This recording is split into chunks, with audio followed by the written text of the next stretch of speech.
कि जो उग्रवादी पकड़ा जाता है तो उसको बड़े चौराहे पे गोली से उड़ा दे।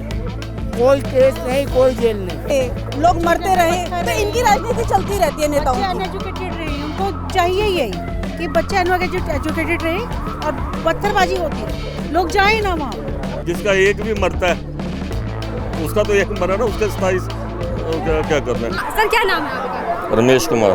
सर आप मुझे ये बताइए कि आपको नहीं लगता ये सोची समझी प्लानिंग की गई है? हाँ, ये तो प्लानिंग है। बिना प्लानिंग के इतना बड़ा कोई काम थोड़ी किया जा सकता है। ये तो उन्होंने पहले रेकी भी करी है, यहाँ पे शेल्टर भी लिया है और ऑफ कोर्स पाकिस्तान ने सपोर्ट तो कर रही है।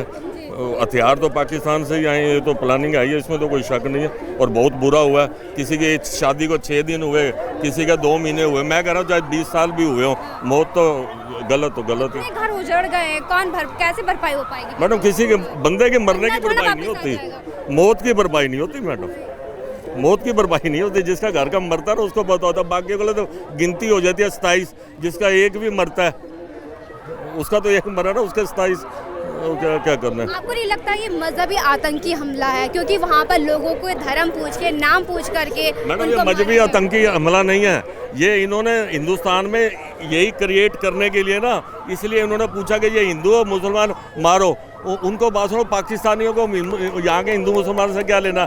वो चाहते ही यही है कि यहाँ पे ये हिंदू मुसलमान हो। जैसे ये कह रहा है कि उन्होंने धर्म का नाम पूछा, मार दिया, तो वो यही चाहते हैं, यही डिफरेंस ही चाहते हैं। आतंकवादियों को कोई धर्म होता है? महात्मा गांधी को जिसने मारा था कौन सा आतंकवादी था? हिंदू पंडित था। इंदिरा गांधी को जिसने मारा था वो सरदार था, और जिसको राहुल गांधी ने मारा था वो तमिलनाडु का आतंकवादी था, और जिसने समझौता एक्सप्रेस में करा वो प्रज्ञा ठाकुर राजपूत आतंकवादी थी। तो आतंकवादी को कोई धर्म नहीं होता। और ये तो चाहते ही हैं, हमारे यहाँ टूरिस्ट अब आने वाले हैं और बाबा अमरनाथ की यात्रा भी शुरू होने वाली है, तो उन्होंने अटैक करा। वो हमारा दुश्मन देश है, वो हमारे पे करेगा। दहशत फैलाने के लिए ये सब कर रहे हैं, और इसका हल एक ही है कि जो उग्रवादी पकड़ा जाता है उसको बड़े चौराहे पे गोली से उड़ा दे। कोई केस नहीं, कोई जेल नहीं, कि उनको पे खड़ा करके उड़ा दिया जाए। हाँ जी, उनको अरेस्ट करके देखते ही गोली मार दिया जाए। ऐसे ऐसे उग्रवादी भी शांत होंगे और पब्लिक भी खुश रहेगी। क्योंकि अब टूरिज्म स्टार्ट होने जा रहा था। स्टार्ट कहने का मतलब है एक तरीके से ये जो कश्मीरी हैं उनके पेट पे लात मारने जैसा है पूरी तरीके से। कश्मीरी तो सब कश्मीरी उग्रवादी नहीं है जी। कश्मीरी तो बहुत अच्छे हैं। हिंदुस्तान की जितनी है स्टेट सबसे अच्छे वही कश्मीरी हैं। वो कभी किसी से लड़ाई जल्दी नहीं करते हैं, जो सही है। दिल्ली में भी बहुत फैमिली है, वो लोग कभी किसी से तू तराक से नहीं बात करते हैं। लेकिन जो उग्रवादी हैं उनका तो कोई जाति नहीं है, धर्म नहीं है, कुछ भी नहीं है। फिर भी वहाँ पे धर्म पूछ करके मारा गया लोग। ये एक अफवाह भी हो सकता है कि धर्म पूछ कर बदनाम करने के लिए कि इन्होंने, अब मान लो ये 30 मरे हैं, 30 में सब हिंदू थोड़ी हैं, हर जाति के हैं, विदेश के भी होंगे उसमें। तो आप हाँ, तो अगर बाहर के भी हैं तो वो हिंदू थोड़ी हैं, वो क्रिश्चियन भी हो सकते हैं, कोई और जाति के हो सकते हैं। तो ये सब चीज़ है कि सारे ही हिंदू नहीं, चाहे मुसलमान नहीं। अब अगर एक उग्रवादी है तो हम सारे मुसलमान को बदनाम नहीं कर सकते, क्योंकि हमारे भाई, हम एक साथ बैठते हैं, दोस्त हैं, यार हैं, खाते हैं, पीते हैं, त्यौहार भी साथ में मनाते हैं। ये नहीं कि त्यौहार नहीं मनाते हैं। हम हिंदू हैं, हमारे त्यौहार में भी वो लोग शामिल होते हैं, उनके ईद बकरीद में भी शामिल होते हैं हम लोग। तो कोई ऐसी बात, भेदभाव वाली बात नहीं है इसमें। सिर्फ भेद है तो उग्रवादी को मारना है। जो उग्रवादी है, जो पाकिस्तानी है, उनको बड़े चौराहे पे गोली से उड़ा दे। कोई केस नहीं, कोई जेल में उनको दूध रोटी नहीं खिलाना। ये अगर सालों साल हम दूध रोटी, आपको पता होगा गृह मंत्री होते हैं ना, जिनके लड़की अमित शाह नहीं, जो रूबिया को छोड़ा गया था, रूबिया का अपहरण हुआ था, तो उसको छोड़ने के लिए उग्रवादी को यहाँ से जाके आडवाणी जी दिए थे, याद होगा? कुछ नहीं, खैर पूरी हिस्ट्री अभी दिमाग में नहीं आ रहा है। तो ऐसे उग्रवादी को तो पहले गोली से ही उड़ा दो कि न केस चले न जेल जाए, कि कल को वो फिर फिरौती हमारे से नहीं मांगे। जब ये हाल होगा, जब ये उग्रवादी शांत होंगे। एक डर का माहौल पैदा हो गया है अब मान क्योंकि लो- वहाँ पे अब टूरिज्म स्टार्ट हो रहा था। अब ऐसे माहौल में वहाँ पे कौन जाएगा, बताइए सर। मान लो ये ये मैम ऐसा है, मैं ये कहना चाहता हूँ सरकार से गुजारिश है मेरी, जो इन पे जल्दी से जल्दी एक्शन ले। जो आतंकबाजी है, चाहे मुसलमान हो या हिंदू हो, उन पे एक्शन लिया जाए मैम, क्योंकि इस तरह से मजहब ख़राब होता है और दंगा फसाद का ज़्यादा ये मामला होता है।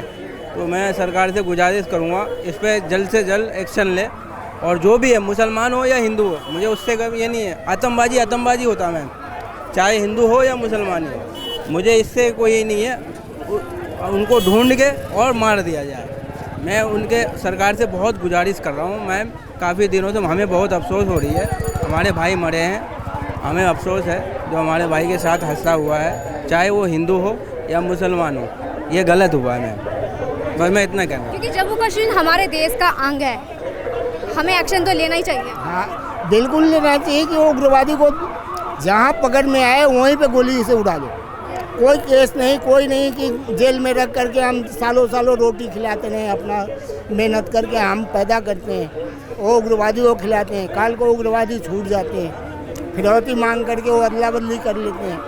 तो ये हमारा मतलब कानून ऐसा बनाना चाहिए और मिलिट्री को ऑर्डर देना चाहिए हमारे प्रधानमंत्री को कि वो उग्रवादी जहाँ भी हो उसको गोली से उड़ाओ। दूसरी बात है, ये जो रेप बलात्कार जितने भी होते हैं, हमारे डेली पेपर में 2-4 सुनने को मिलता है। वैसा केस आता है, वैसा अगर मुलजिम पकड़ा जाता है, उसको भी तुरंत फांसी पे चढ़ा दिया जाए। 2-4 को अगर ऐसा मिल जाएगा सज़ा, तो फिर हम सब सुधर जाएंगे, कोई ऐसी गलती करने की हिम्मत नहीं करेगा। क्या नाम है सर आपका? अवधेश कुमार सिन्हा। मैम आप बताइए, आपने न्यूज़ सुना होगा जम्मू कश्मीर के पहलगांव में 26 लोगों को मौत के घाट उतार दिया गया और 14 लोग गंभीर रूप से घायल है। क्या कहना चाहेंगी, कौन है इसके पीछे? इसके पीछे हमारी नीतियां हैं, जो आज तक हमारी नीति रही है ना, मोदी जी के आने से पहले जो हमारा 70-75 साल तक रहा ना, तुष्टीकरण की नीति का ही नतीजा है। मोदी जी के आने के बाद स्थिति बहुत सही हुई है, लेकिन अभी पूरी तरह सही होने में टाइम तो लगेगा उसको, है ना।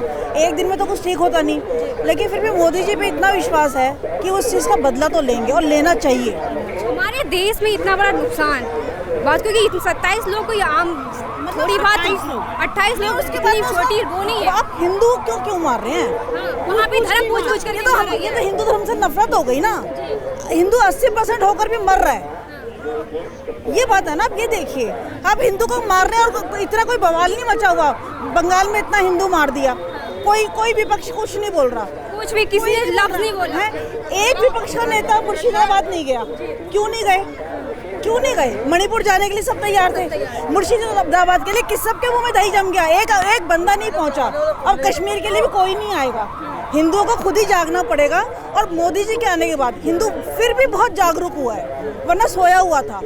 इसको अपने आटे दाल से ज्यादा किसी चीज की चिंता नहीं थी, लेकिन आज बायकॉट करना पड़ेगा। आज तो कश्मीर का बायकॉट करना। क्या नाम है आपका? नाम बता दे। चलिए छोड़िए। क्या आपको ऐसा नहीं लगता है कि पूरी सोची समझी प्लानिंग करी गई थी? बिल्कुल है।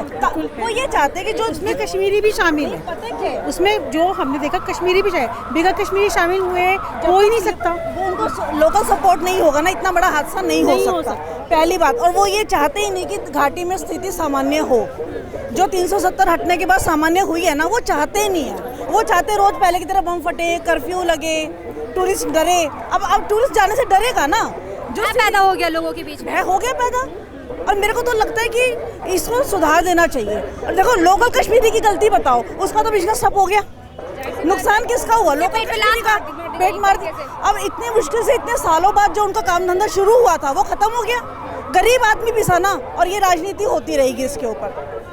लेकिन ये हिंदुओं को चुन चुन के मारा ना, इसका इतनी तकलीफ है ना। मतलब 80% हो गए भी हम ही मर रहे हैं। इंसानियत किसी तरीके से मतलब खत्म कर दी जा रही है। खत्म हो गई है, हो गई। और ये सब विपक्ष की राजनीति है। और अभी भी इसमें भी अपनी वो निकाल देंगे राजनीति की मोदी जी की गलत है। हर चीज़ में मोदी जी गलत है, ये गलत बात है ना। जो सही करे उसको सही बोलो। 370 हटने के बाद कितना बदलाव आया है, लेकिन लोगों को वो सही नहीं लग रहा, क्योंकि उनकी राजनीति खत्म हो गई। महबूबा मुफ्ती की राजनीति खत्म हो गई। तो इस तरह के नेता ये सब चीज़ें करा रहे हैं कि पहले की तरह बनते रहे, फिर हमें केंद्र से पैसा मिले और हमारी राजनीति चलती रहे। अब इनकी राजनीति खत्म है सबकी।